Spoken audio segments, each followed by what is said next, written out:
Friends, திலகா கிச்சன்லேருந்து திலகா பேசுகிறேன். இன்றைக்கி நம்ம பாசிப்பருப்பு பாயாசம் பண்ண போகிறோம்.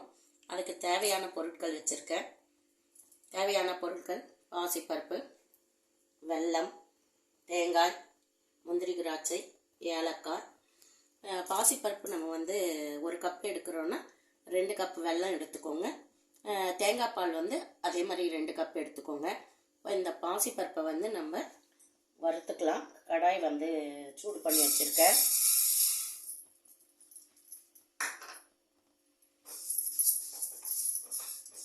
தீ அதிகமாக வைக்காமல் மீடியமாக வச்சுக்கிட்டு லைட்டாக பொன்னிறமாக பாசிப்பருப்பை வறுத்து எடுத்துக்கலாம். பாசிப்பருப்பு வறுபட்டாச்சு. இதை அப்படியே ஒரு ஓரம் வச்சுருவோம்.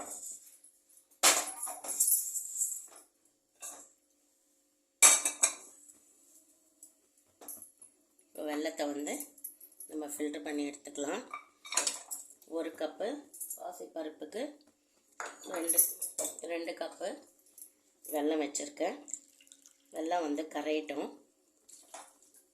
வெல்லத்தில் அழுக்கு இருக்கும் இல்லைங்களா, அதனால் ஃபில்டர் பண்ணி வச்சிட்டோம்னா ஈஸியாக இருக்கும். இப்போ இது மெல்ட் ஆகட்டும்.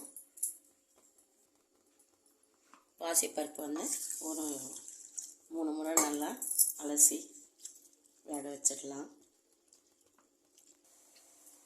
வெல்லம் நல்லா கரைஞ்சிடுச்சு. இதை ஓரம் வச்சிடலாம்.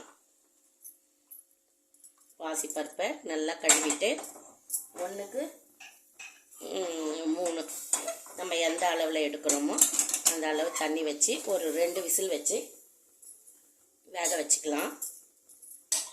அதுக்குள்ளே தேங்காய் பால் அரைச்சி எடுத்துகிட்டு வந்துடலாம். 2 விசில் வந்துடுச்சு. ஆஃப் பண்ணிடலாம். இப்போ தேங்காய் கட் பண்ணி வச்சுருக்கேன்.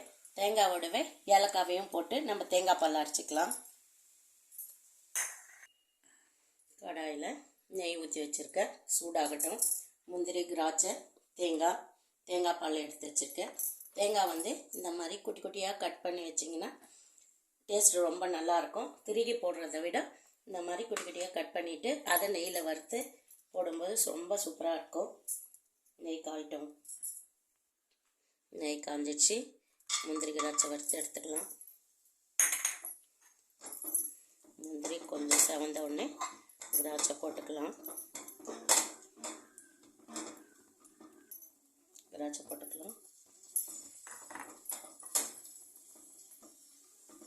முந்திரி திராட்சை வறுப்பட்டாச்சு. எடுத்துடலாம். தேங்காய் போட்டு வறுத்து எடுத்துடலாம்.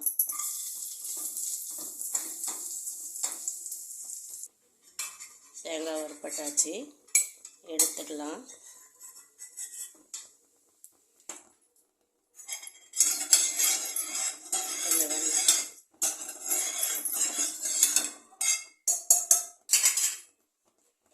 வெள்ளை கரைசலில் ஃபில்டர் பண்ணிக்கலாம். மணல் இருக்கும்.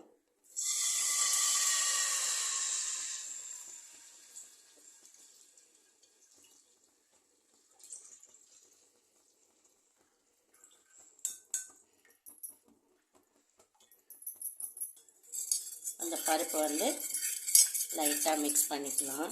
ரொம்ப மசிக்கணும்னு இல்லை, லைட்டாக இருந்தாலும் நல்லாயிருக்கும்.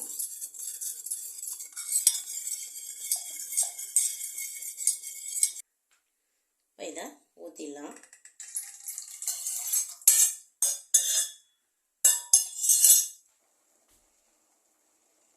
பாசிப்பருப்பு அதில் மிக்ஸ் பண்ணிவிட்டு ஒரு பிஞ்சு சால்ட்டு போட்டுக்கோங்க. எந்த ஸ்வீட்டாக இருந்தாலும் சால்ட்டு கொஞ்சம் போட்டோம்னா அதனோட சுவை தூக்கலாக இருக்கும். நல்லா மிக்ஸ் பண்ணிக்கலாம். வெல்லமும் பாசிப்பருப்பும் வேகட்டும். வெல்லமும் பாசிப்பருப்பும் நல்லா சேர்ந்து வந்துடுச்சு. ஸ்டவ்வை சிம்மில் வச்சிடலாம். தேங்காய் பால் மிக்ஸ் பண்ணிக்கலாம்.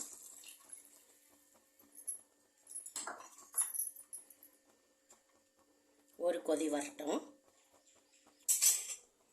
ஒரு கொதி வந்துடுச்சு. தேங்காய் வறுத்து வச்ச தேங்காய்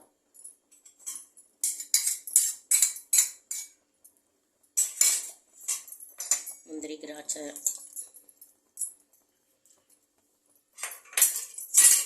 மிக்ஸ் பண்ணிக்கலாம். ஏலக்காய் வந்து தேங்காயிலே போட்டு அரைச்சதுனால ஏலக்காய் பவுடர் போடணுன்னு அவசியம் இல்லை. வேணுன்றவங்க இந்த ஸ்டேஜில் போட்டுக்கலாம். ஆஃப் பண்ணிடலாம். பாசிப்பருப்பு பாயாசம் ரெடி ஆயிடுச்சு.